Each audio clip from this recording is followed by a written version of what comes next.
We are on the record with CJ Woliver.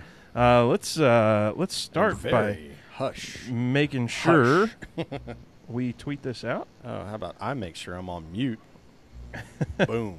Oh, yeah, on that one. So we don't get double dose. Yep.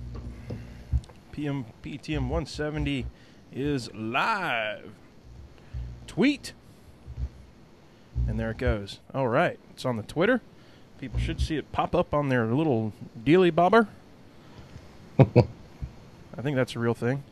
Absolutely. You were with us in May. That means that this actually is this might be your fourth episode then. Oh, you know what? Seems like we had you real close together, like in August and in October of last year. Play. Yep, I think this is number 4. It's the second video, but the 4th overall. Okay, cool. All right. Yep. Hey, what's we up, made y'all? you get your associate's degree then, I guess. You know what's weird? Is is the video working, by the way? Let me see. Someone verify.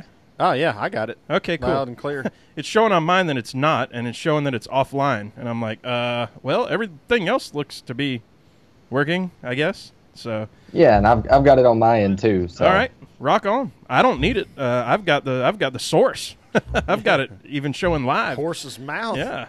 What's up, Jumpy Bob, Beast, Peter Strata? What's happening, Raja? Let's go, Red. Come on, man. How many times we got to beat New York? Red Bulls, man, they're tough. I know it. Good times. Thanks for joining, y'all. Because it thinks I'm offline for some reason, I can't see how many people are on and what's going on. Let's go 18. 7. Oh, man. All right. There are 7 currently watching now. Thank you for jumping on. Thank you for joining. Having a blast. Oh, New Jersey Red Bulls. Oh, yeah, because that's the New York, New Jersey Are they Metro different stars. in New Jersey? I've always wondered about that. But are they what? It seems, are they different in New Jersey? Because, I don't know, some of the TV shows I've watched would suggest they might be different. So. Well, I think the folks from Jersey would tell you that Jersey is one of those transition states that has a wildly different set of cultures depending on where you're at. Got it. Sure. Got it. All right. They're essentially New York City when you get up north. But then the further south you go, you end up where Martin Truex is from, and he's clearly redneck. Almost southern. I think it was Futurama that did my favorite. I think it's my favorite Futurama joke that they ever did. They were looking for an apartment. I think this is like the second episode of the whole series, and Fry and Bender are looking for an apartment. They live in New York, but it's New York, and they go to all these places. There's all this crap wrong with it, and they finally end up at this one place, and it's perfect. Everything is absolutely perfect. And Fry goes, "Okay, I give up. What's the catch?" And the sales guy goes, "Well, technically, you're in New Jersey." And they switch scenes to them sitting on the couch, and he goes, "Not even a single remotely inhabitable place." Jersey Housewives, I think, would be what CJ was referencing there. Yeah, maybe just a little. We have our own Atlanta version of that, and apparently we're about to have a NASCAR version of this nonsense. And I'm here for it. So thankful not to have the CMT channel at this point in time. Oh, Lord. What have they gotten themselves into? It's on into? some vein of channel payment that I don't have, which is weird because I just got a bill from Comcast for $325. Jesus. What in the world did you do? Did you watch I all watched the fights UFC and all last week. Yeah, that'll do it. Okay, yeah. Those pay-per-views will get you, man. Yeah, they will. Oh, man. I'm glad it's only once a month. Just watch the highlights on FS1 from now on. There you go. That's free. It was Hey, there you go. Plug. I'm digging. Yeah. No, I love that FS1 does they're deep. Yeah. We're right there. I mean, we're ringside for some of that stuff. So. And that's cool. Is it going to stay that way now that ESPN No, is? no, but it's we're gonna have some other fun stuff coming. So that's all hopefully to be announced soon. Oh, Sweet. cool. Sweet. Cool. Well, sir, with that, are we ready to do some podcasting? Yep, I'm ready to go if you guys are. I've been looking forward all day because I hadn't been able to talk NASCAR at work today. And, I mean, after that kind of race and with the stuff coming up, it's like, I got to talk to somebody about what just happened, man. So No doubt. I'm ready to do it. Just in case you forgot, CJ, we'll be able to hear and see you the whole time, but it will probably go audio out on your end for I don't know, maybe a minute or so while we hoot and holler and do all the stuff. But we will still be able to hear you. We have guests sometimes that are like, I don't know what's going on. Maybe they, while we're reading the show. Rick Mast last time. Rick Mast was hilarious at the end. Y'all still there? At the beginning, I won't speak unless spoken to, so I'll just hang out. It's all good. We'll bring you right on. All right. We ready to do this? CJ, you ready? I'm ready. Sherwin. Fire in the hole. Fire in the hole. We're recording now.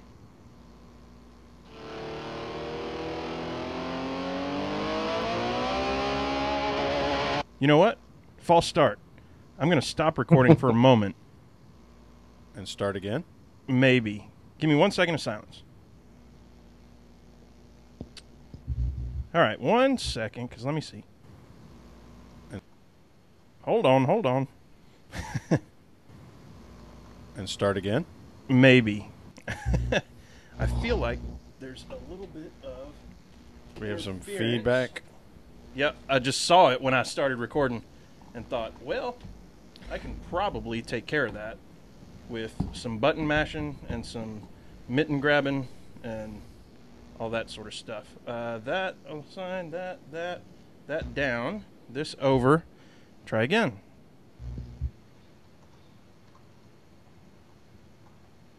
And one moment.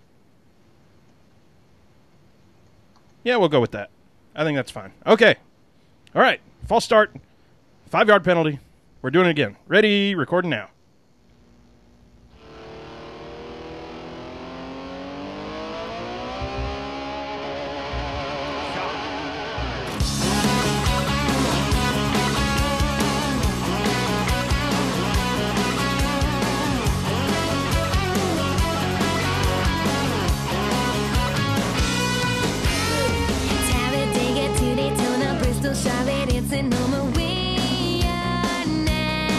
Welcome, y'all! That's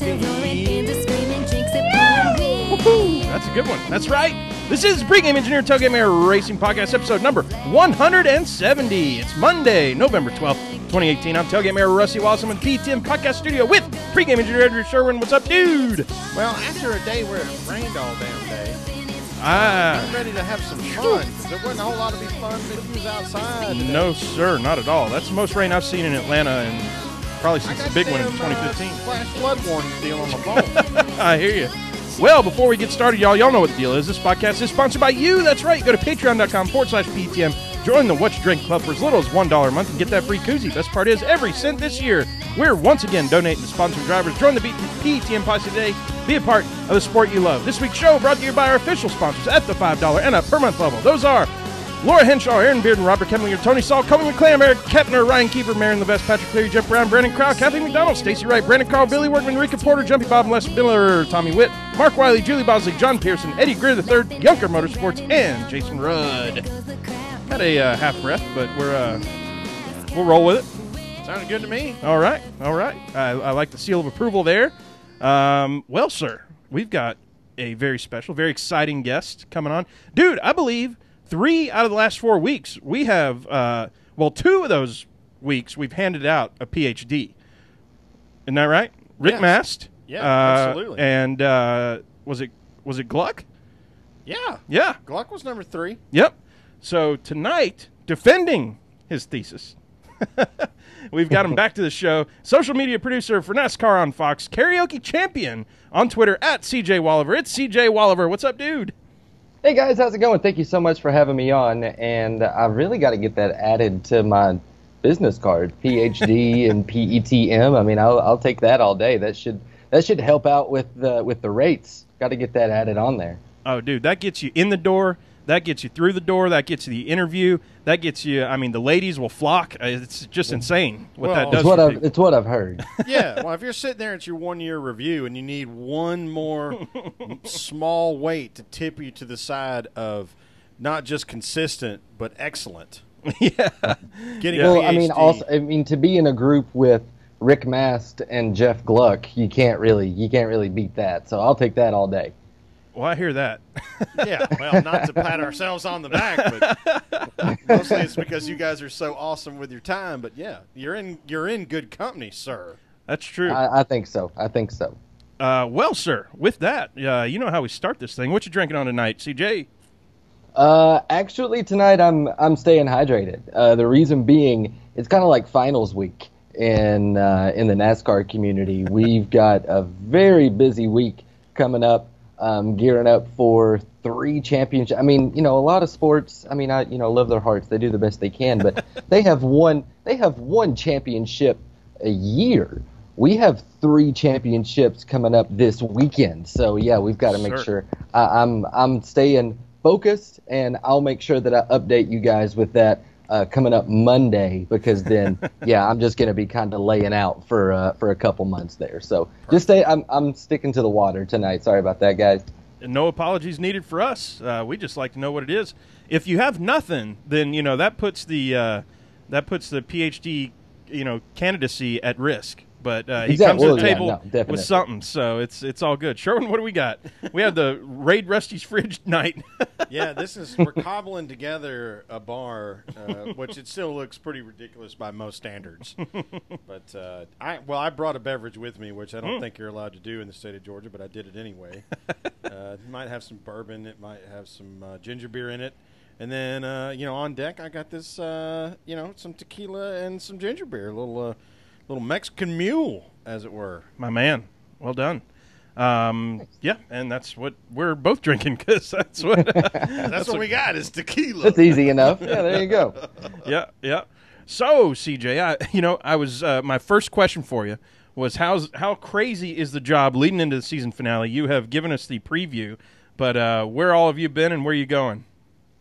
So, of course, coming up this weekend, we have the season finale of 2 shows that we push very hard the second half of the season. NASCAR Truck Series Race Day and NASCAR Race Day for the Cup Series. And so I'm going to be working with that team actually in Charlotte, so I'm not actually going to be in Miami this year. So I kind of hate to miss the beach, but we're already turning around stuff, planning for Daytona. I mean, I think today is 90. I think right now we're 97 days from the Daytona 500.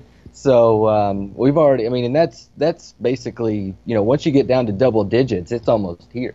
So we're focusing on that. But this lead up going up into the championship, we do have our own champion to crown on Friday for the NASCAR Camping World Truck Series. Of course, love having those guys all season long. We go from Daytona to Homestead every year, and so we've got an exciting race with really a lot of cool storylines coming for the possibility of that championship hunt. And then on the digital side of things, we have a lot of cool content as far as helping to promote the sport and the awareness and the excitement.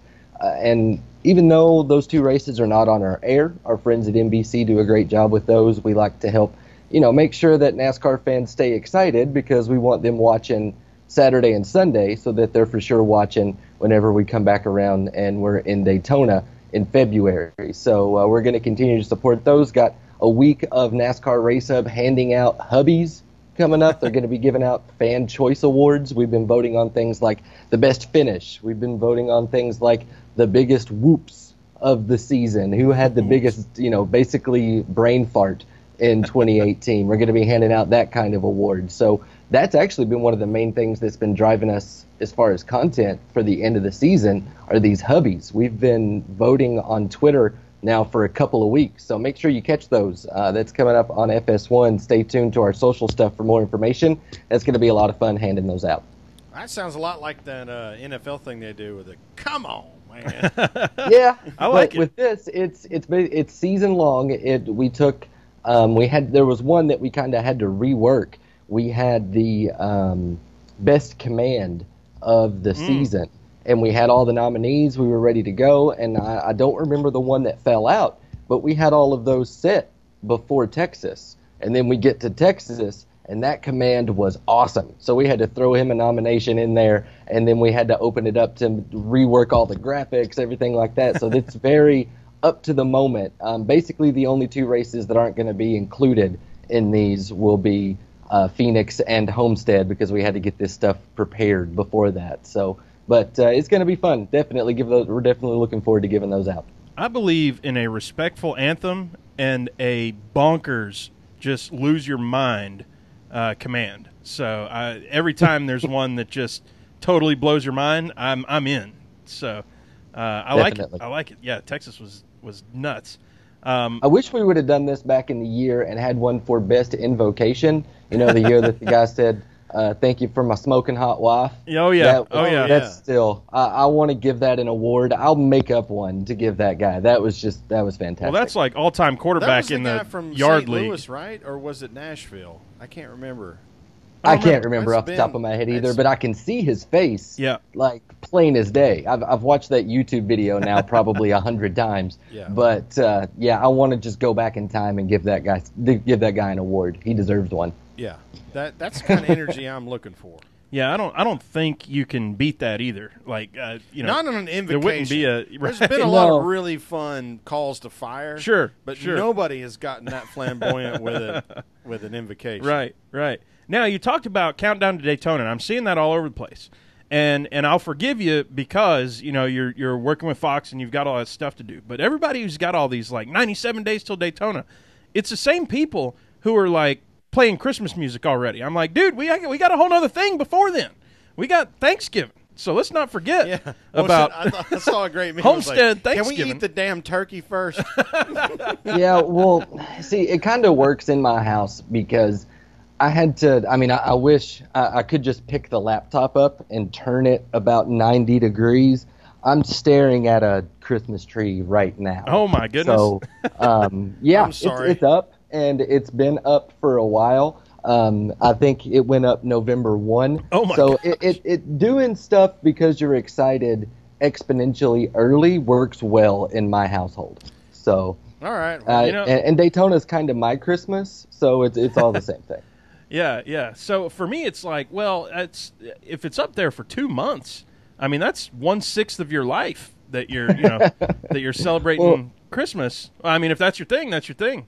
But yeah, she loves it so much. But I have to convince her, we can't put it up in August because then it's not special anymore. So she's cool with just November and December. That we've come to that agreement there on that.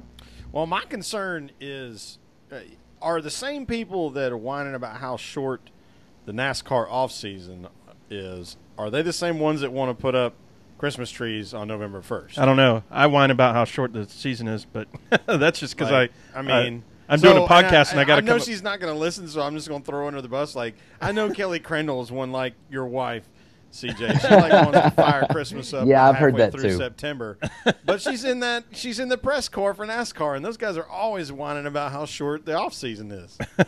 Well, and I just honestly, I'm not in that group.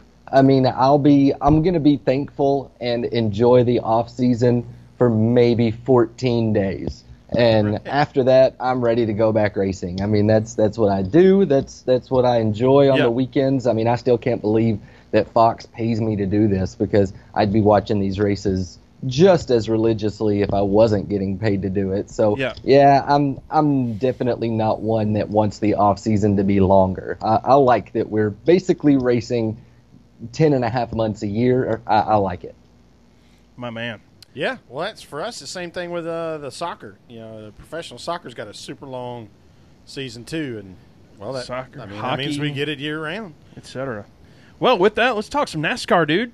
We're going to go like ahead. a plant. Is that what this podcast is about? As it turns out. We've been doing the report card for so long, but we've got so much to talk about Phoenix, all this other stuff coming up, and stuff. And I just said, you know what? We're going to skip 2nd through 5th period. We're just going to go to the first class of the day and then just go, I'm done for the day. And then go, drink beer beneath the bleachers or something. Like exam season, right? You just take the one exam and then you haul rear end off to wherever you're going to misbehave. Exactly. We had seniors didn't have to take final exams in my high school if you had an A, I think. Yeah, and so us. That last few days was just chaos. So with that, let's talk Phoenix.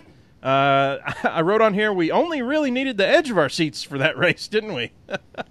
Yeah, that one was incredible. And honestly, I feel like I jinxed Kevin Harvick really bad. And I'm just going to kind of put it out there. I know I'm not, but ever since I was a little kid, I liked Kevin Harvick. I just always have. I was a 3 fan. Went to the Harvick group very easily as a kid, and I was pumped up for Phoenix. I was excited, and I probably tweeted from my personal account 3 or 4 times, like, this is his, it's fine. And then the end of stage 1 happened, and I'm just going to completely take the blame for that one. So, yeah, that was a rough one for the 4. But he still made it, and that was incredible. So, yeah, it was definitely entertaining.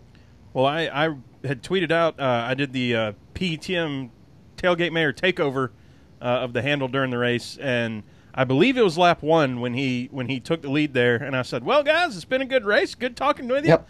We'll talk to you next week. Signing off. That was like your first tweet. That was the first tweet, yeah, of the race. Lap 1/2 is in the books, and we're doing that. But what I was saying was the win might have gone to Kyle Busch, but I think Harvick gets the game ball on this one, Sherwin. That's a good call. That's a good call. I think what I said early on was this is like if you're going to have a problem the way he had, it has to happen that early to give yourself. Yeah. If you're a fast car and you're going to have a problem, you need to have it really early and give yourself a ton of time to catch back up. And he pretty much did that.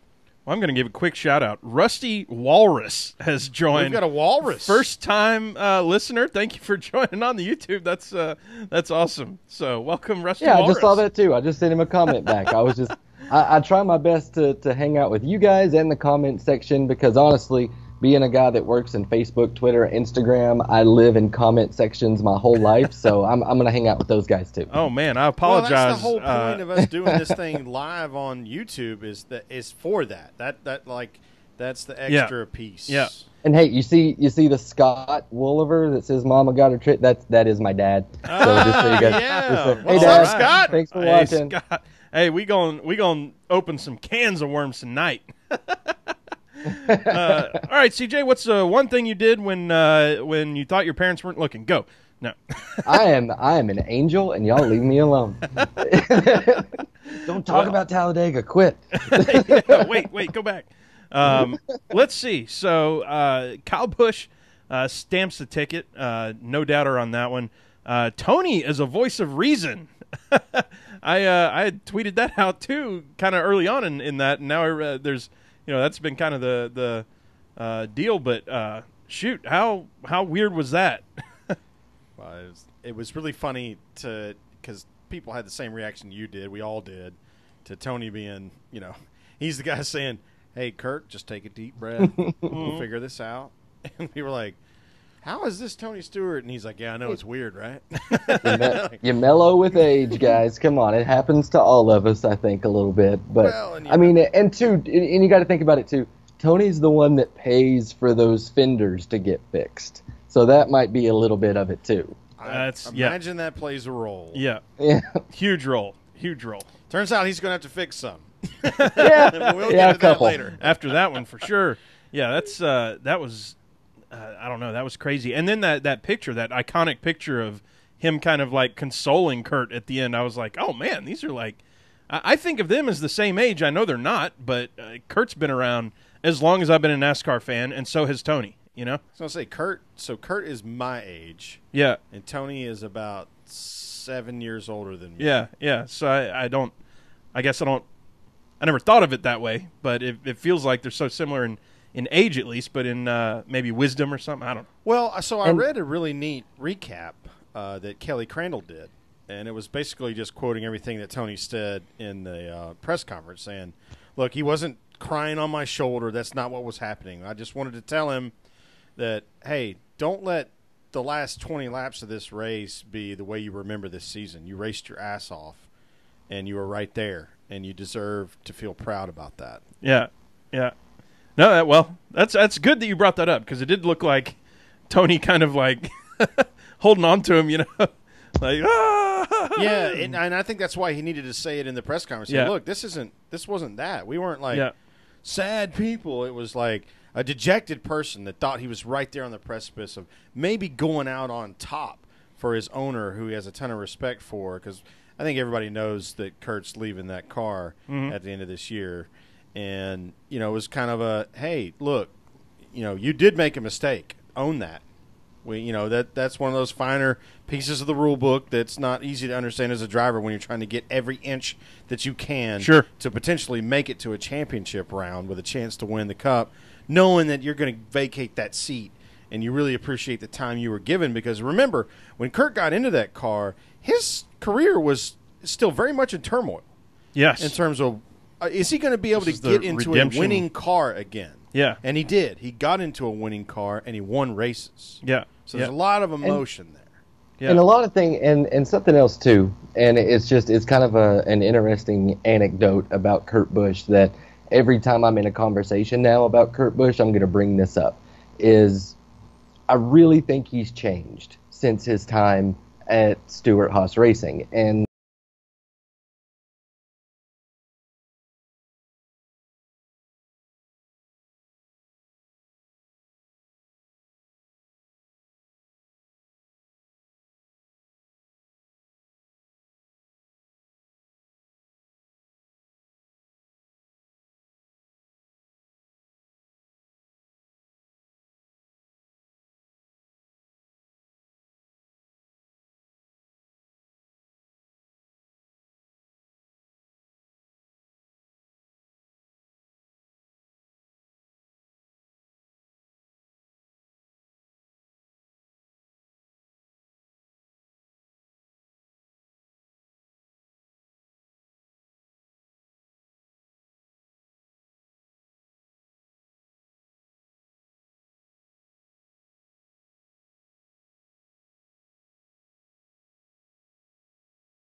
And let's see. Let me go to here.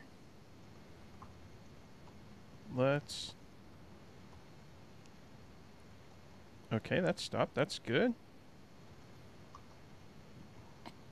They can hear us now. Yeah. Well, cool. Let's see. Let me, settings. Audio. This is embarrassing. This has never happened. This is the first time ever. This is absolutely the first time this has happened. Yeah. Folks that have been with us for a long time know that. We rarely have too many hiccups on this. Yeah, and I'm looking at it like, I don't know what's everybody chug. Yeah. Hashtag 100%. All right, CJ, you hear us? I can hear you guys. All right, let's see if I were to start. I'm going to mute that one, and I'm going to start recording again now. All right. Seems a jerk. Well, we had our I don't know if we've Is that ever first hijinks live? Yeah, like that kind of hijinks. But I think we're I'm back. honored that I was here and a part of it, honestly. My man. I think we're back. I think we're good. Hopefully everybody can hear us again. And with that, dude, you were talking about a Tony story there, and you went on and on. Tony and Kurt. Yeah, and we couldn't even get to you. Sorry about that. To tell you that I was like, they're really letting me talk. I'm digging this. I'm on a roll here. Well, Sure. we would have anyway, nice. but it was hilarious that we couldn't make you Yeah, stop. yeah, No, but we didn't Sorry. want to, so it was like, all right, what do we do? The Germans were bombing Pearl Harbor, dude. Okay, Yes, they I were. saw the best comment in the comment section. Hang on, I got to go find it. From Beast1624 said, it's like the Lincoln Memorial scene from Forrest Gump. And that's perfect. That's so great. Love it. Viet bourbon now. Oh, that's That's all I awesome. got to say about that, guys. Bye. All right. Well, he was on a roll. Let him roll. What's up, CJ? All right, so I don't know where you guys lost me there, but I was just telling an anecdotal story about how I think that Kurt Busch is better when he has his emotions in check. Everybody gets mad. Everybody does. Everybody gets angry, and I'm not faulting Kurt Busch for that, but he used to kind of have an issue of when he got angry, he could not compartmentalize that while he was at the track, and I think it affected his performance. And I think he's gotten a lot better about how he handles himself at the track, and he appreciates the position that he's in. And for Martinsville, Kurt Busch was in the booth working with the Fox Sports team covering the Truck Series race. And because of that, I had a media availability with him. And so I go into the media center on Friday. It's about 5 hours until I have to meet Kurt. And a friend of mine that shall remain nameless, I don't know if you'd want me talking about this on a podcast, but he just told me, he was like, man, be careful. And I was like, what do you mean? He said he gets really frustrated easily, and just ask the questions. Don't if he gave you 30 minutes, let him out of there at 29. Just cross your T's and dot your I's, and it'll be fine. But just stay focused. And I was like, oh, okay. So I mean, honestly, I'd never worked with Kurt before. I got a little nervous, but I go to his motorhome. He's in there hanging out with his dog. He's hanging out with Ashley's dog, playing around and hanging out on the floor. I sit there and hang out with Kurt and his dogs for a few minutes. I asked him for 10 questions in 30 minutes. He gave me 20 questions in 50 minutes.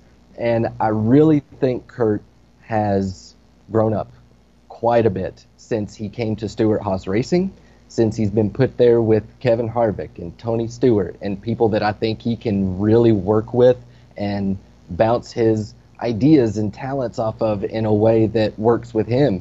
But also Ashley has been a huge part of Kurt Busch's newfound success.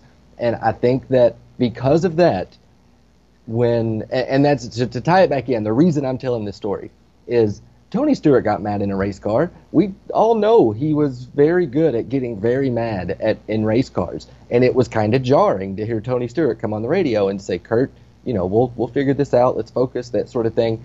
And I don't think that's because Tony wasn't also mad. I'm sure he was, but he knows how much better Kurt is when he's focused, when he can take that and apply it to how he's driving and onto the racetrack. And I think Tony Stewart has helped Kurt to do that. I think Ashley has helped Kurt to do that. And I think his teammates have helped him do that too. So it was really because of that I know when I saw that image of the dejected Kurt and Tony, that picture hit me like a ton of bricks. I don't know who it was that captured that shot, but kudos. If they give out a photography award for sports, I know NASCAR a lot of time gets overlooked for that kind of stuff. That one should at least be in the nominations. That was a great shot.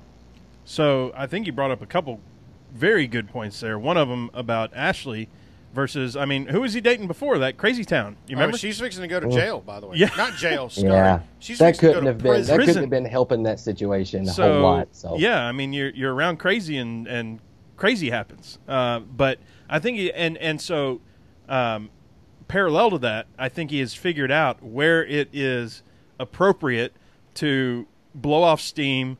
I put it in a tweet. He is the champion of the F word.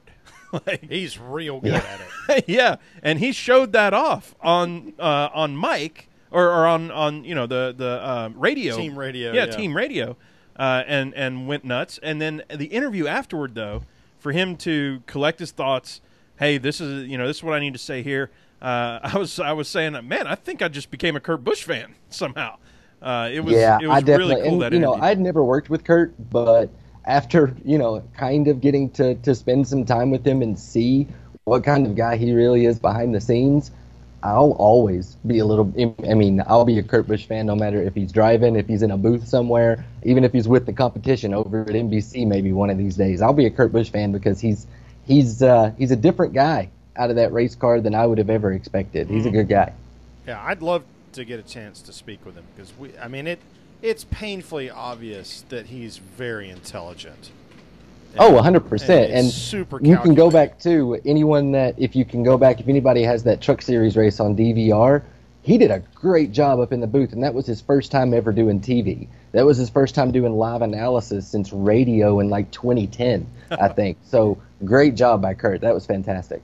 Yeah, I'm going to have to go back and watch that. That was one of the ones that I unfortunately had to miss because of whatever daytime activity was taking place that day on the Saturday.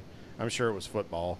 It's always football. But, I want to go back and just listen to what he had to say because like I said, it's painfully obvious. He exudes intelligence and he exudes like that championship behavior of I will only accept winning, and there are consequences to that behavior at times, but it also leads to a lot of winning. Well, and he's got the respect of his peers too. We've said it before. Everybody says that he's the best wheelman in NASCAR. So, they know it. He knows it. The whole world knows it. Let's talk about this. Backmarker cars affecting these outcomes and potentially affecting championships. Sherwin, we've talked about this. We've been doing this 3 years now, and I think we've talked about it since probably week 5 or so. Is this something at this point that we need to do something about, or accept that this is part of NASCAR, and we need to admit that, hey, this is what happens in this sport when you put all these guys on the same track, or should we be trying to police that somehow? So that's a two-part answer because and they're sort of like sirens. They're not bipolar. They're connected at the neck, but it is horribly frustrating when somebody who has no chance to impact the race positively ends up impacting it negatively. That's a struggle for me to wrap my head around. Now, we've had LASCAR on Brock a couple different times. He's written books that are awesome, and we've had Matt Weaver and Tommy Joe on a bunch of times talking about what is it like.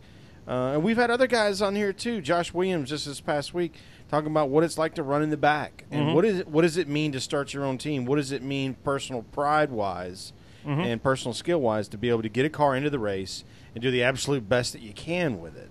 Like, so you see that side and you're like, you want to start, your heart starts to warm up. Like, these guys had a goal. They wanted to get to a certain level of racing and they got there. And so like that, that feels really positive. And then you watch this race out front where we got 4 guys trying to make it into a championship and the guy hits the wall with 15 or 20 to go. And you're like, well, what the hell? Yeah. That's the second time you hit the wall today. Yeah. And you got nobody even knows who you are.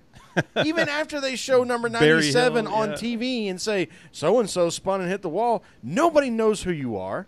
You've done yourself a disservice by being the guy that hit the wall. Like I struggle to understand the balance between the two.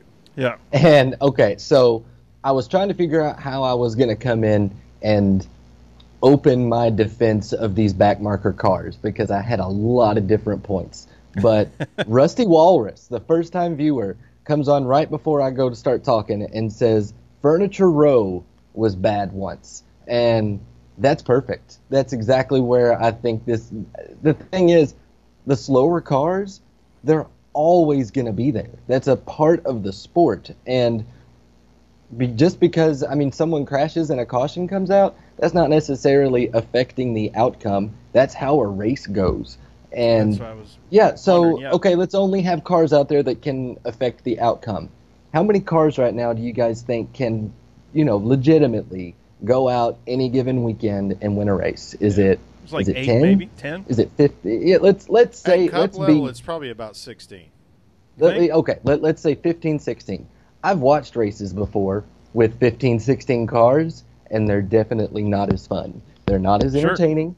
And the thing is, affecting an outcome, if that's a caution, sorry guys, that's racing. And honestly, I don't want to watch a race with 15, with 20 cars. And the thing is, if you can't survive a restart, if you lose a race because a restart happened, if you lose a race because a caution happened, then your strategy sucked and you deserve to lose. So that's my take on it. No, we can't do anything about that because we shouldn't. That's racing.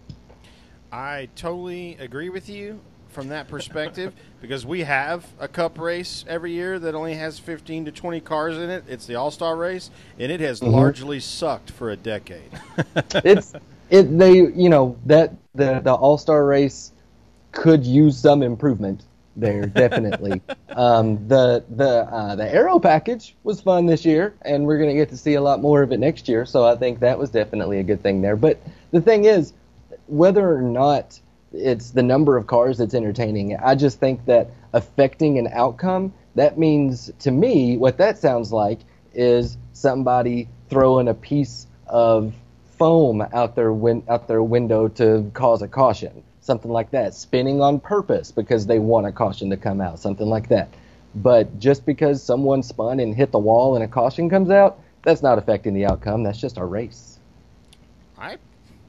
I like the way you put that. I don't know that we even have to agree. I think it's fine. I think the second time you caused that caution, and then the third time, that didn't happen this race, but the third time you caused the caution, that maybe that's where some policing needs to come in. Maybe that's where there's a line that can be drawn somewhere, which they tried to do with the whole 5-minute rule and stuff. 6-minute rule. 6-minute rule, yeah. And maybe that's if third single car caution is caused by the same person in one race, then they're done. I see like something like that. Yeah, that's 100% possible. That's doable. But just taking these slower cars out of the race, that's not the option. No, I think it's better that they're there. But to your point, I mean, I think I already tried to walk over the top of you and say it. Sorry about that. But I think if you cause a caution by yourself 3 times, you got to go to the garage. That's just you're done. I'll 100% support that one.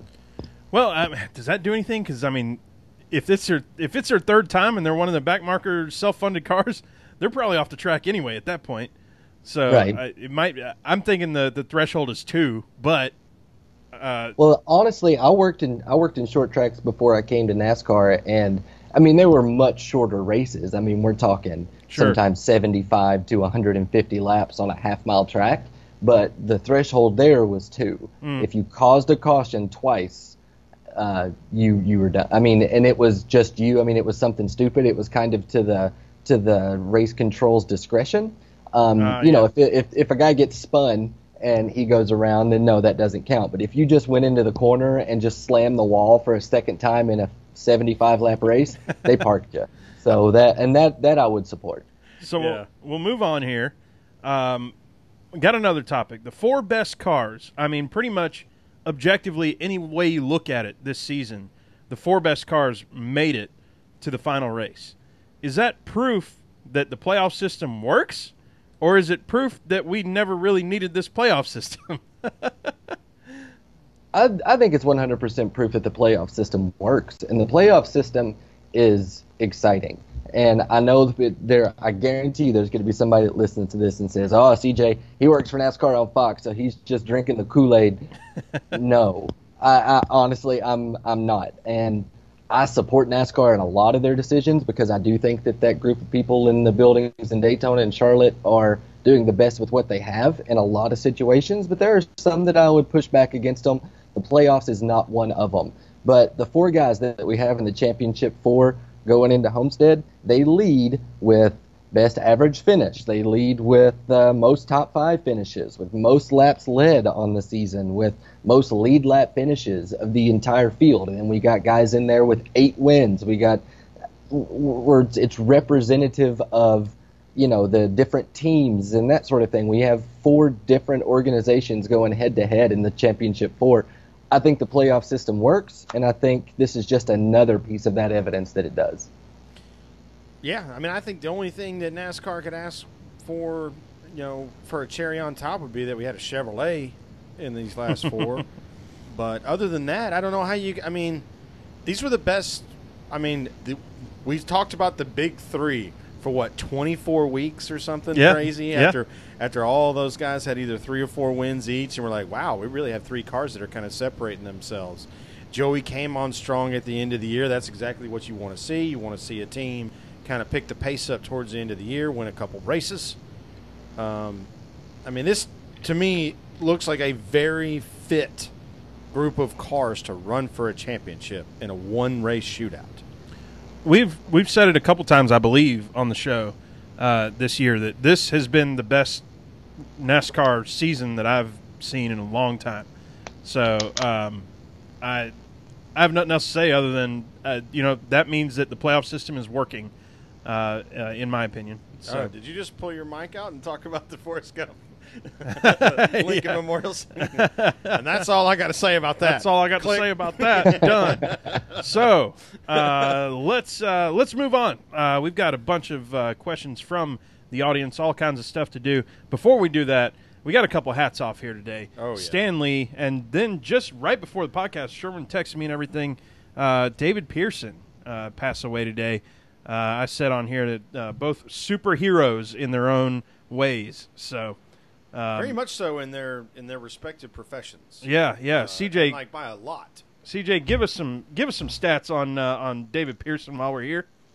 Well, the first thing that I always think of whenever people start talking about David Pearson is that when we have the conversation about the greatest drivers of all time, the drivers that people typically go with are Richard Petty, Dale Earnhardt Sr., or Jimmy Johnson. Those are the ones they talk about. But if you ask Richard Petty who the greatest driver of all time was, Richard Petty would tell you David Pearson. And when you start looking at his numbers, you really start to get a grasp of how incredible he was. He ran a full season 3 times in his life. Those 3 seasons, 1966, 1968, and 1969, he won the championship. It is considered a full season because he did run a majority of the races. In those 3 years, he didn't run every single race. In 1966, he missed 7. He ran 42 of 49. In 1968, he missed 1. He ran 48 of 49. And then in 69, he missed 3, 51 of 54.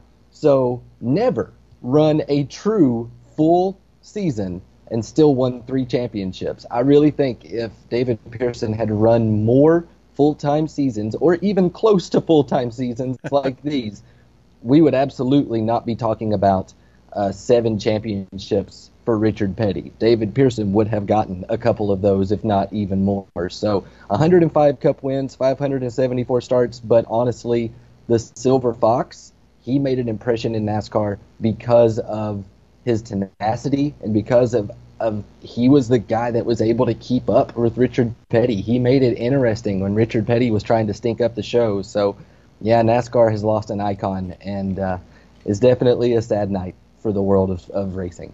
So the stat that I have latched onto over the last 5 years, and forgive me if I'm not getting this right, you absolutely can correct me if I am, but the stat that I latched onto was that Richard Petty and David Pearson finished 1-2 63 times. Yep. And David Pearson won 32 of those races. That's what's in my head. I didn't look it up before we started today. It's 60. It is 63, and the number, everybody always talks about that stat without actually breaking down the individual wins. But I know that very close to the majority, if not the majority, of those were David's, and that's why Richard Petty will tell you when he showed up, he knew he was absolutely going to win that race unless David showed up. And he said that so many, you can click or search Richard Petty here on YouTube as soon as we're done streaming, and the first thing that will come up is Richard talking about David. So definitely a sad night. Yeah. So I poured one out for David earlier. I put it up on the Instagram and the face, or not the Facebook. I don't give a damn about Facebook. I put it up on Twitter. Well, folks, if you're on the YouTube, we lost CJ's video, but audio's still rocking. Sherwin's video went off too. I don't know what's going on. Your crap's broke. Oh man, CJ I just brought the gremlins with brought me. the I'm juju sorry. with him here. But hang with us. We've still got my video. Hey, look at me and everybody's audio. Somebody said earlier I was froze. Yeah, like, CJ what are you froze. talking about? I froze. Everything's frozen. It's Rusty broke it all. It's a mess. Yeah, I think mine may be back up now. I just hit refresh on it for you. Yep, So there we can got try you that. up. Sherwin's just gonna be staring into the Staring into the abyss for void. the rest of the time. The rest of the time, that's funny. Just on pause I'm sorry, over buddy. here. Sherwin, your eyes look so dead in that in that screen. It's like, like it's like someone Jaws. just told you that your pet rabbit died. Da-na, da-na. So speaking, y'all, of the backmarker teams that are just out there racing, doing their thing, and graduating, if you will, Ross Chastain, full ride with Chip Ganassi in Xfinity next year. How freaking cool is that? And is Kevin Harvick pissed off? What a great story, really, Holy that Ross crap, Chastain is.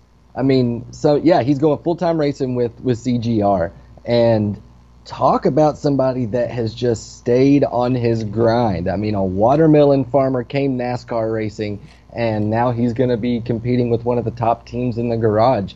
And that right there shows you that no matter how many times people tell you that you don't matter, continue to fight, and you can get to where you want to be. Again, he was one of those guys that was considered the back marker for so many years, and now he's going to be with one of the top teams. I really think Ross Chastain is a major competitor in 2019, and we'll be talking about him for, quite a while as far as his run toward possibly, and I don't want to jinx him. I hate people that say, oh, he got a new ride, he'll be a champion next year. I mean, a lot of things got to fall into place, but he's going to be competitive. We're going to be talking about him coming to the line winning races, I think, pretty quick next year. I love how ferocious he was at Darlington. And then, of course, to follow that up later with a win. I don't know. It's just a great story. And we got to meet him like 5 times this year because we had an overwhelming year for us as fans going to races. And he just, he's that guy that shows up when he doesn't have to. And not only that, but he's absolutely a hell of a racer.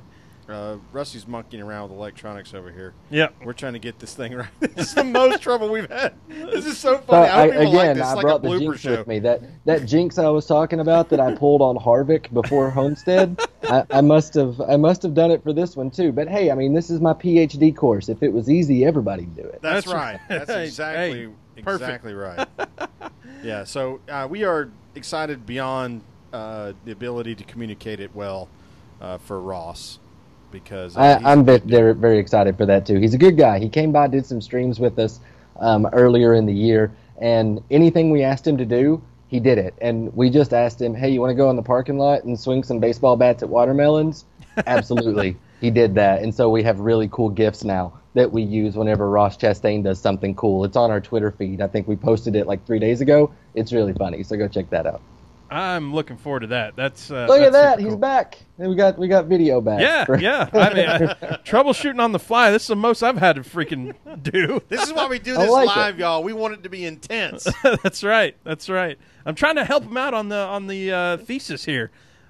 We've got a few new follower shout-outs to talk about. Chuck Ox. We missed you last week, Chuck. That was my bad. At Chuck Ox 1979. Welcome aboard.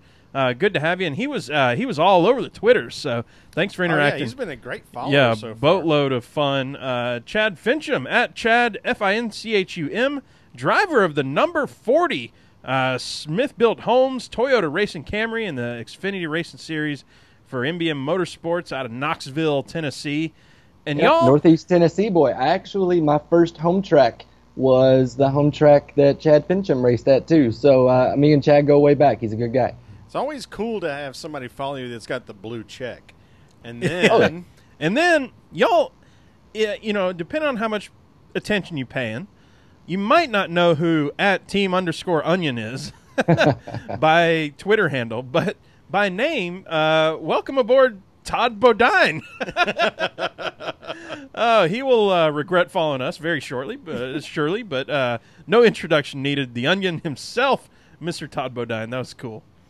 So Yeah, Todd's a good guy, and one of the Twitter questions that came through the hashtag AskPETM that you guys were doing, one, the answer will pertain to Todd Bodine, and I'll let him know about that. So I don't know, he might be lurking out there watching, so that you never know about Todd. I like the word lurking. It brings us to the Ask PETM questions. Ton of them. Thank y'all for sending them in. And we'll just go. We'll kick it off. Joe at JoJo_6040, and she's on the YouTube right now too. She says, "Has CJ ever done a ride along or drive a track? If so, which one?" And CJ's got a story for us. Yeah. So this is the one that I responded to and tagged Todd and Eric Jones, because whenever I start talking about ride-alongs. And yeah, I've done quite a few of those. I'm in a very fortunate position that, again, I can't believe Fox pays me to do this kind of stuff.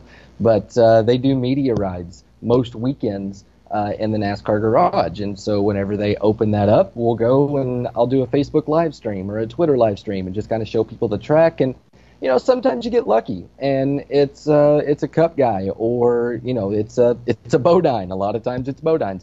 But whenever I made it to Sonoma for the first time earlier this year, they were doing ride-alongs. And whenever I got, of course, Sonoma being a Toyota affiliated track, they said, we may have a Cup Series driver. We're trying to work with the Joe Gibbs guys right now to get someone in, but we'll let you know. If not, we'll have a NASCAR crewman drive you guys around. So cool. So I go, and I'm waiting in line, and they say, Eric Jones is going to do it. Well, that's cool. That'll be fun. Awesome. So before I get in, I tell Eric, like, hey, we're going to be streaming on Facebook, so make it fun. Well, I didn't know that the phrase "make it fun" is what kicks Eric Jones up to 11, apparently. Those are the magic words with Eric Jones. I know beyond a shadow of a doubt we were on two wheels for a solid accumulative 10 seconds throughout Sonoma, and we did 2 laps. And honestly, you can go, it's still up. We streamed that on Twitter, and I'm sure you can search back through and find it. I should have went to find the link before we came online. But you can hear the obvious holy crap in my voice when he hits that first bump stop. It was wild. So and we're in a pace car too. We're not in his number 20 Toyota going around this. We're in a race setup here. Yeah, we're in a Camry, like the Camry that my mom drives. You know what I mean? Like, and he is getting it. So that was a lot of fun. But then, and this also happened this year. We go to Charlotte Motor Speedway and we're shooting a piece with Todd Bodine and at Charlotte Motor Speedway before the Truck Series race that we had there for All-Star Weekend. And Todd's doing ride-along shots and that sort of stuff. And then at the end, he says, anybody else want to do a ride-along? And nobody else raised their hand. And I'm like, yeah. Like, I would like to. And this is one where you got to put on a helmet. You got to put on a Hans device. Crap. You got to put, there's Hans stuff. Yeah, there's stuff on this because he's not, this isn't a Camry. This is a NASCAR Camping World truck that I'm getting ready to climb into. And I'd never been in one before in my life. I've driven, tiny little cars at local short track stuff and that sort of thing, and I've done the pace car ride-alongs and those sort of deals. Never been in an actual NASCAR Touring Series stock car or truck.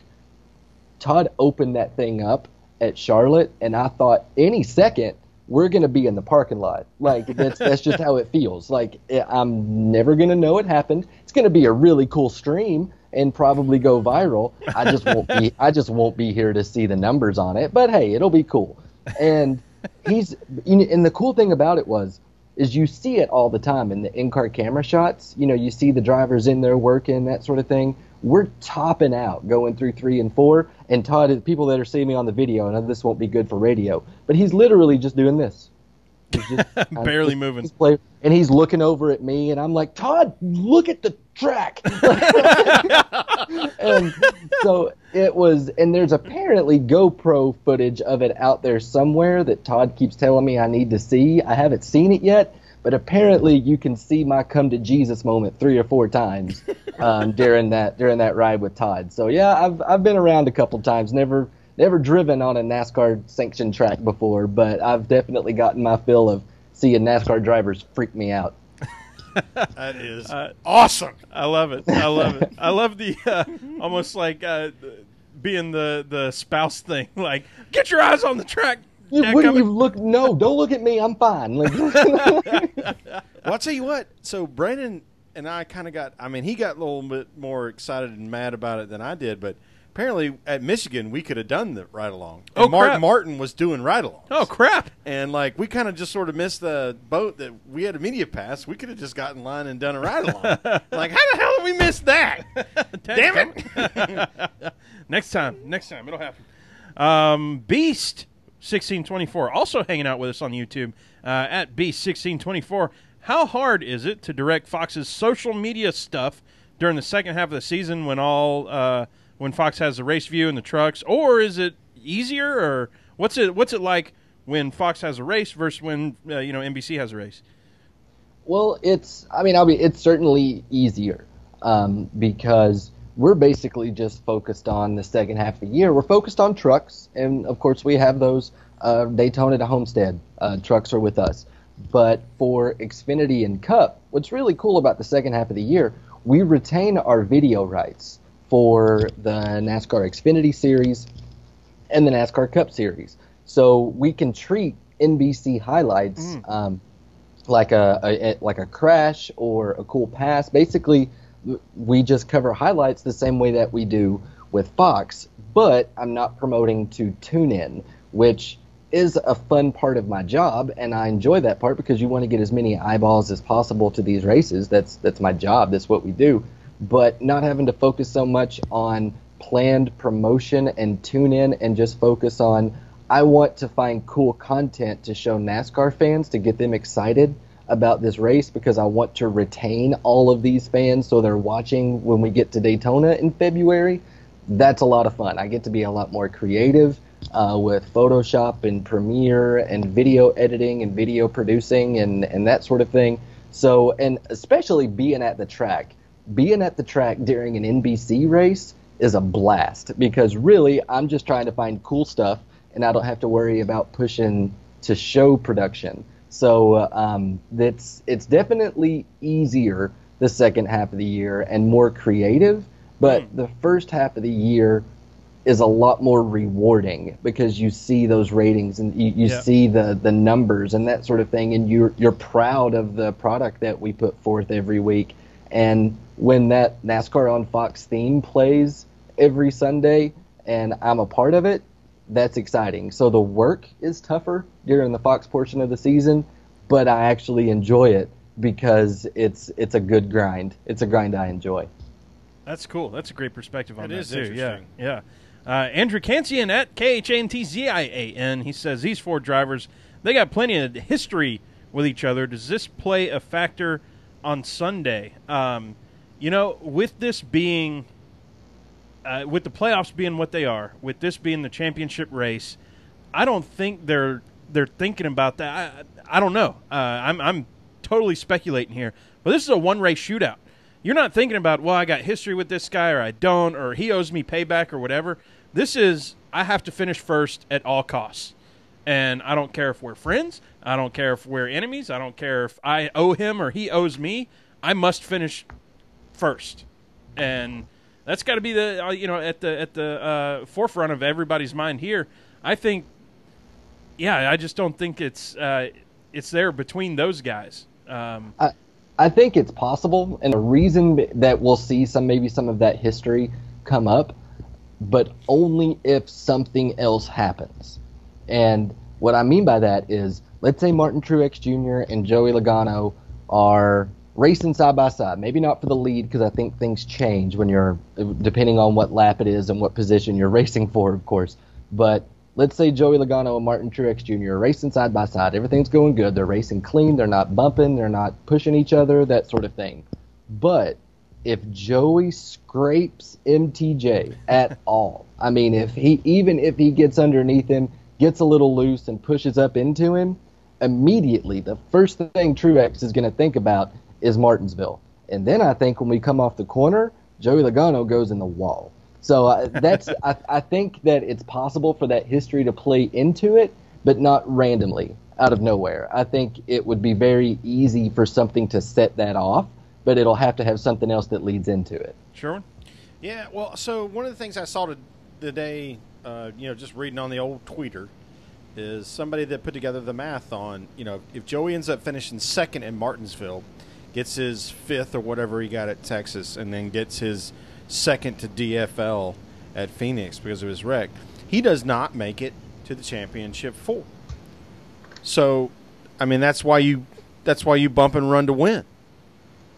So that's just an anecdotal piece of information to add to the conversation of, yes, I am totally with CJ. I don't think there's an issue with any of these guys. They're not even looking at names. They're looking at black car, yellow car, blue car, whatever Joey's driving, and they're just saying, okay, where am I at on the leaderboard? Who do I need to pass? What do I have to do to win this race? Because winning the race is what guarantees you the cup. Nobody cares about winning stages. If you're in the top 4, stages don't matter. Because if you finish first, you win. Yep. And I love that so much. That's another thing that's so great about this playoff format is this final race. Nobody needs a calculator. If you're number 1 or the highest of, you got it. It's over. It doesn't matter what you did. So the only thing that matters is that last lap. So I think it's fantastic. Question from Jessica at Jess Woliver. Who is this, I wonder? I don't know. I recognize that last name. She's really, really cute. I saw her profile picture. So she's adorable. Is she on Bumble or? No, I'm just kidding. I don't think so. You gonna slide into her DMs? Maybe. Hey, baby. She says, "How excited are you for the off season, and what are your plans for the holidays?" Now, having just talked about this earlier, I assume by holidays she means Thanksgiving, because that's all I'm going to talk about. I think she meant setting up Christmas trees like August 14th. Yeah, well, she's honestly my girl's always thinking about Christmas because I'm being. This isn't just like making a joke. I got in her car. I think it was July. It was around July. I know I hadn't been back from Sonoma that long, and I turned the car on. Was running somewhere in her vehicle. And Christmas music played, so she's always thinking about Christmas. But yes, I'm excited for the off season. To answer your question, Jessica, and she knows for a fact that after about 2 weeks of it, I'll be complaining that I want to go back to racing. But yeah, we've got some fun plans. We've got a family trip for Thanksgiving that we're gonna do, and then maybe gonna have some cabin time in January. I know that's not the holidays, but that's off season. So yeah, it's gonna be fun. Cabin time. Is that cabin time's fun? Is that French for making little Wollivers? Or? That's hanging out in a cabin and relaxing and not thinking about NASCAR is what cabin time is. Oh, okay. Sorry. We got to find the ditch every now and again on this show. Right. I've got a cabin time 2 weeks from now. We're gonna go to a cabin. We're not making little Rusties, I promise. That said, let's see what else are we doing. So I took over Thanksgiving. I was finally just took the lead on it. Yeah. I'm just like, we're doing Thanksgiving here, and people are showing up, and I'm not going to anybody else's house because I tell you what, for Thanksgiving I have one thing that I insist on, and it's that everything gets made from scratch. And so I'm doing the turkey, I'm doing the dressing. Even the green bean casserole, like we go get fresh green beans and I fry up my own little onions and stuff. Like, oh yeah, I do I don't get the cans of nothing. It's got to be fully made from scratch as best that you can. So I except cranberry sauce. Cranberry sauce, I pour it out of the can and like keep the can shape too. Got to have the can shape. Yep. Yeah. Yep. That whole thing. How do you even make cranberry sauce? That stuff seems so weird. No, I think my family and I we're doing the trip. We're going to be in Gatlinburg and Pigeon Forge, that area, for Thanksgiving. I think we are seriously considering doing the Cracker Barrel Thanksgiving. Jessica and I did it one year with friends here in Charlotte, and it's amazing and a lot less work. I was going to say less stress. We're not as picky about ours. But I told Mom that she still, even if we did do that, I'm not sure we're going to, that she still has to make her sweet potato casserole. She might be watching right now, and I'm sticking to that. My mom makes the best sweet potato casserole you're going to find on the East Coast, All no right. doubt. All right. Well, I dig it. we're doing Thanksgiving on Friday this year because my sister's coming in from Denver with her husband. And actually, some of their Denver friends that are from this side of the country are coming with that people's parents. So there's going to be people I don't even know. They're going to have to deal with me being drunk on whiskey. That'll just have to happen. And I think my dad's going to do a regular turkey in the oven, which he does a great job. He's Awesome. always nervous. Same with Mom and the gravy. Always nervous. Always turns out fantastic. And I'm probably going to either smoke a pork tenderloin or a turkey breast. Yeah. Just to have supplemental since we're going to have 9 people. So. Yeah. Well, I've been smoking the turkey for 6 or 7 years now, and I can relate It's to your probably dad. done. It's by now. always like this. I mess it up. I effed it up. We're gonna have to call in Chinese food or something because this is gonna be terrible. And slice into it. It's always perfect. But I'm not saying that to gloat. I'm just saying that I get the turkey apprehension, if you will. Oh yeah. So with that, let's see. Carolyn at Carolyn 743-9475. I don't know if that's her phone number. Is that 753-6509 or whatever it is? That's an auto-generated Twitter handle back when they did that. That's not a good one. That one's horrific considering you can change it tomorrow if you want to. Yeah. Well, Carolyn, we thank you for sending in the question. Have you ever raced, CJ? And if so, what kind of car truck was it? You said you've run a couple things around a little dirt track. Yes, I have. And the only thing that I ran was in this cool little series that they had that was called the Renegades. And the Renegades were fun because the Renegades were anything that was a 4-cylinder car that if the radio worked and she'd start, they'd let you race it. And so I think that's Kenny Smith's series. Oh, yeah? Okay. It's amazing. And so I was there. I was working as the PA guy and their PR guy, that sort of stuff, and was doing the announcing, the music, just kind of I was the audio guy at the track. And I'd kind of built up a bit of a relationship with some of these racers. And one of the teams, the Stiltner late model team, they had a Renegade that they wanted to run, but nobody wanted to run it because it apparently wasn't very fast. And so they decided to make a shtick out of it and started asking me every week, "You gonna run that Renegade?"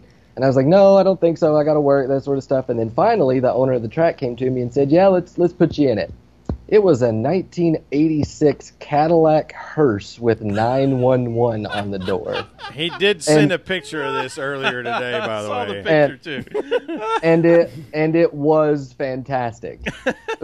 The reason I say was fantastic was I was running second and really wanted to win that race, and we came out of 3 and 4, and I was running it too hard for those poor little tires, blew a tire, put it in the wall, and it ain't ran since. Oh, no. I was going to say, with that big of a damn car, you could just run over whoever's in front of you. Yeah, so exactly. You laid the hearse to rest. Thing is, it is such a good thing that they didn't let me race, because I was catching that dude.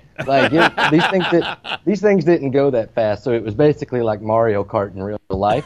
And I was catching him, and the thing is, I already had my mind made up. I will spin him. No, I will. So it's probably a good thing because then everybody was still friends at the end of the night. I just had a beat up car, so it was great. That's awesome. Oh, fantastic. Well, we have nothing to top that. We're going to gas it up. Gas it up, Sherwin, for the last time this season. All right, regular season's over after this weekend. Yes, sir. Well, regular season Tears to playoff. be shed. Right? So, Homestead, I don't know what else there is to say. I mean, we can sit here and speculate and run numbers and blah, blah, blah. We just got to go watch a damn race. Excited and go watch some damn racing. Right? So, I don't know. I guess we just need to do some picks. Since I've got the sound effects up, and while sound still works for who knows how much sound longer and that's video going to right happen. We'll get Junior. There he is. For us, that's the best call of the year, but it's biased. Yes. A little bit. So Dale Jr.'s call was, That was incredible. Especially because when he said on Fox at the Daytona 500. Yep. Especially when 100%. he said, I didn't think I was going to do that. like, go that crazy. I thought I was just going to say it, and then I just blacked out. Yeah, blacked out and went crazy. And I will say this, that command is up for a NASCAR Race Hub Fans Choice Awards, and I won't give away the results, but Dale Jr. is involved. So if you guys like that call, you can watch that episode of Hub coming up soon. Excellent. Sweet. I love it. So that means we got to do some picks. We'll let our esteemed guests go first. I think if you don't pick one of the championship drivers to win, then just tell us who the championship driver who will finish highest. Otherwise, pick a championship driver to win. Kevin Harvick. He 100%. On it. Boom. Yeah. So we going cup down? Yeah. Cup. Oh no. Sorry about that. I didn't catch you guys. I think the sound effects cut. Were we going truck, Xfinity, then Cup? No. So we normally only pick cup. So we can go cup down. Yeah. Let's go cup down. Sure. Let's do that. Sherwin.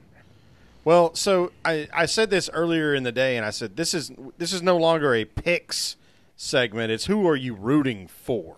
Yeah, just about. Yeah. So I'm rooting for Joey Logano.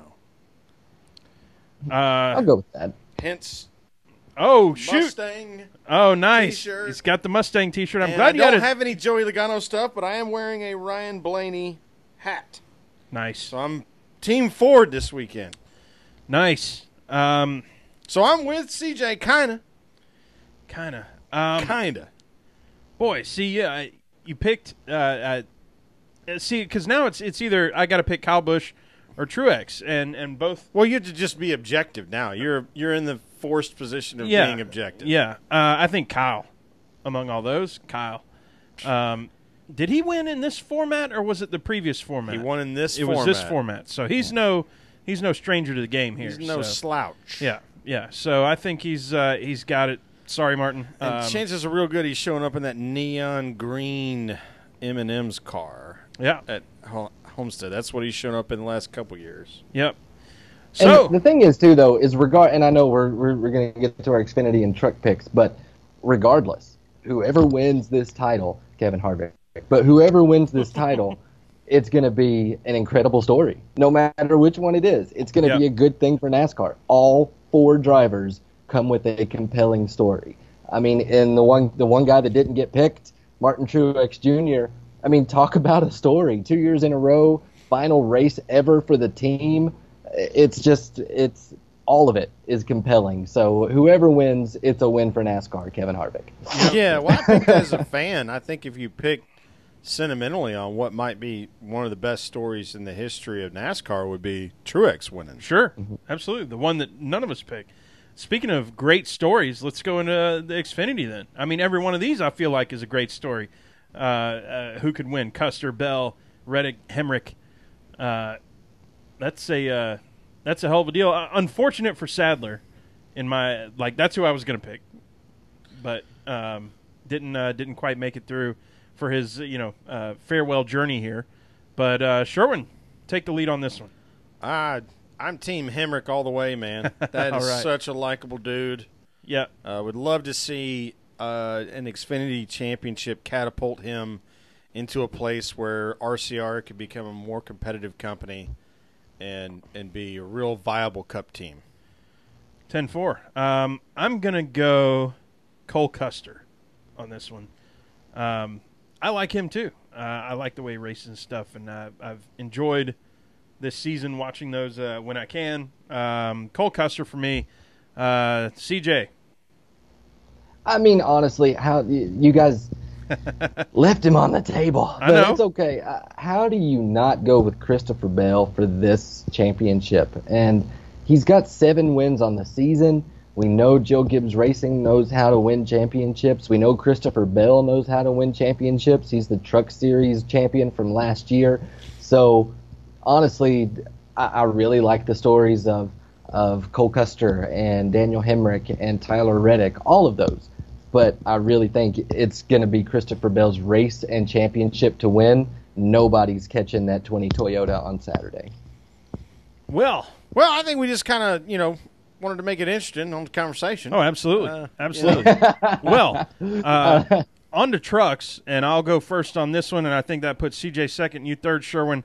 Johnny Sauter for me. Came out. Didn't he win at Daytona? The Wisconsin Rocket, or whatever we're calling him. And he's been a blast to watch this whole season.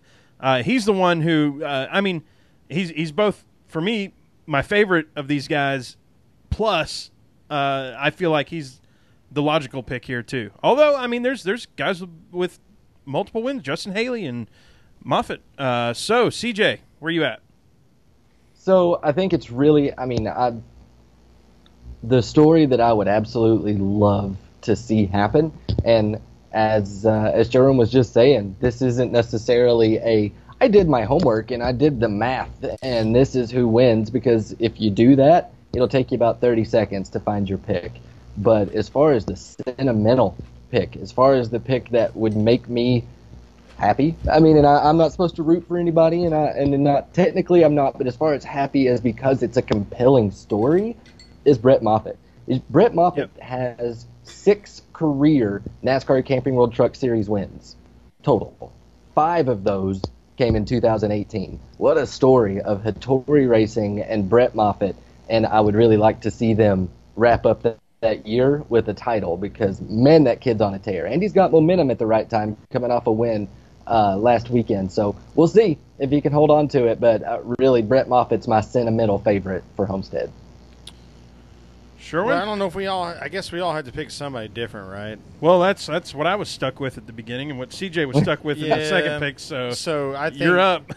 Yeah, CJ, you took mine for sure. One of the cool things that I think most people that are paying real close attention to us know that we were actually already standing in victory lane when Brett Moffitt crossed the start-finish at the race at Atlanta. I've got a badass picture, and I will never – that would be an experience that you remember forever.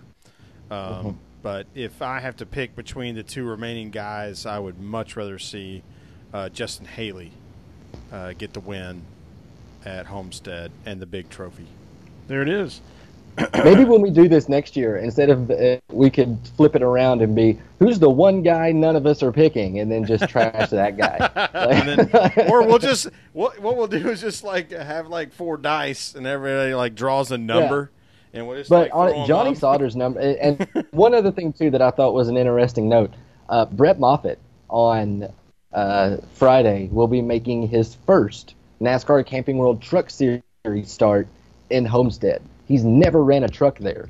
He has two starts in Cup at Homestead, but it will be his first start in Miami in a truck. So maybe that's a little bit of an uphill battle for him, but I still think he can get it done. No, the way he restarted Atlanta with 6 to go. There's that. Or, I guess it was 20 to go, wasn't it, when we decided to go down to the tunnel? Yeah. And come under? Yeah, no. So we threw shade to Noah Gragson, to Definitely Tyler threw Reddick. some shade at Noah. Tyler Reddick and Truex. Those are some big names Yeah. to throw shade at. Come back to bite us. Yeah. Oh, well, hopefully one of them will come on the show next week and cuss us out. Yeah, perfect. Perfect. We might earn our explicit lyrics I will take a cuss out next year or next week. With that, all right, let's close this down. CJ, tell the folks what's going on and where they can find you and close us out here. The main thing I want to make sure that I remind everyone is that we do have one more NASCAR Camping World Truck Series race in 2018. Cover starts at 7:30 on Friday. It's on FS1, and you can stream it live with FoxSports.com or the Fox Sports app. 1 to go. We're going to crown a champion. It's going to be fun. Make sure you're following along at NASCAR on Fox. And if you want to see lots of NASCAR stuff and pictures of a cute, tiny little dog named Indy, you can follow me at CJ Woliver. Awesome. Sherwin, let's close this thing down. Let's bring in, for the last time in the regular season, Sydney right here.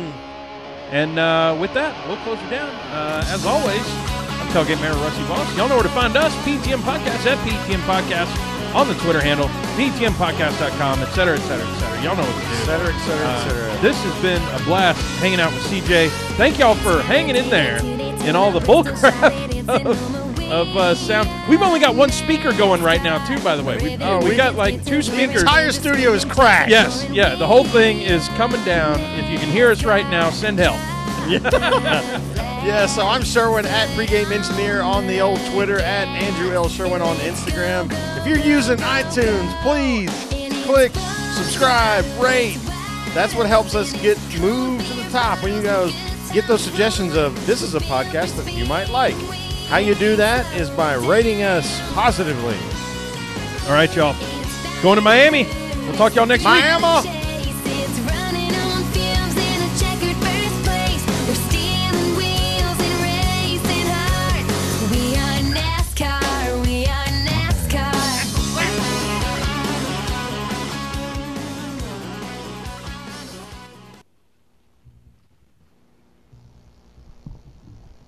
CJ. Yes, sir. We are still live on the YouTube, but that is all the recording that we're going to do on this deal. And on the audio. Boy, howdy. What? Yeah, boy, howdy. What an ordeal. Yeah, that was. Sorry if I brought the gremlins with me, but it's live TV. And, that's one thing. Hey, I can't tell you how many streams I get kicked off of. So, but that was fun, guys. I enjoyed that. Thank you so much for having me. In the comment section on YouTube, you guys are fun too. They bring the thunder. They are good. We used to do this on Periscope, and there was so many just like trolls and who cares and people that we really just didn't care about that would come on there. And now with YouTube, I think I don't know why there's more of an air of legitimacy, but people bring their A game on the YouTube comments, so we love that. And I'm glad that somebody noticed that I actually that was Rusty saying CJ bringing facts. And I know this is a terrible shot, but this is my notebook that I literally had notes for just for the PETM podcast. Oh, my man. Oh, that's awesome. Yep. You prepared better than I did. Right? It's supposed to be my show or half my show. I love it. Oh man. With that, I'm kind of doing some nerd stuff right here. Yeah. Well, CJ, we really appreciate it. I know I didn't give you a whole lot of notice, and Monday is. I enjoyed it really. Yeah. I figured that this would be right up your alley. So yep. I like spending an hour staring at myself on YouTube and people telling me I'm cool. So I like it. We're super excited for the trucks. And I hope that turns out to be what we always expect it to be, is the best race of the weekend. Obviously, 100%. hope for the other guys that you don't work for that their races are really good too. But trucks are always awesome. And the thing is too, just the director's cut of the podcast. I 100% think Johnny Sauter is going to win that championship. I mean, his numbers are incredible, and he has an average finish over 11 starts at Homestead Miami Speedway of 10th. So, I mean, he's pretty good there. And that's not all, of course, with his powerhouse GMS team. I hope Brett wins it for the storyline, but Johnny Sauter is going to win that championship. Yeah, I think you're right too. And I won't hate that for 1 second, but to see Brett take Hattori racing all the way to the title would be pretty damn cool. Yeah. It really would. And I was in Atlanta too for that Moffitt win. It was incredible. But guys, I think the wife and dog are ready to go to bed, so I'm gonna go and hit. Hey, we got a big day tomorrow. I should have promoted this. Tomorrow is Trucks Race Day. Tomorrow is Trucks Media Day. And we're going to be streaming all day long from the FS1 building with the Truck Series guys on NASCAR on Fox, Facebook, and Twitter. So, yeah, all these guys that we talked about for the trucks, we're going to have them in studio tomorrow for Facebook. That's awesome. Awesome. Well, I completely forgot about that. That would have been something but hey, I guess all my YouTube friends, you guys come and hang out with us tomorrow. They know. Well, yeah, just sling a link over the top of this tomorrow and then light it up. Yep, definitely. I can do that. Right on, man. It's been fun. All right, guys. Thank you, guys. See ya. Thanks, CJ. CJ Woliver. Woliver. I think he said it different. I keep saying Woliver, and then he said his own name like Woliver, and I'm like, well, I'm an a-hole. It's fine. Yeah, I think it is Woliver. Yeah. Oh, well. That happens. Like Woliver? Something? Anyway. All right, y'all. We're going to shut this thing down. I'm going to try to get audio out of this, and hopefully it works. You got all kinds of weird data over there. Oh yeah, who knows? Who knows? Something will happen. Right. Even if it's wrong, something will happen. No, I got all the audio recorded. We're good. It's just exporting. It'll take another minute and 46. But I got to run to the old little Rusty's Little room. boys' room. So Little Rusty's room. we'll talk to y'all next week. This is gonna be awesome. Peace out, y'all. Redneck noise.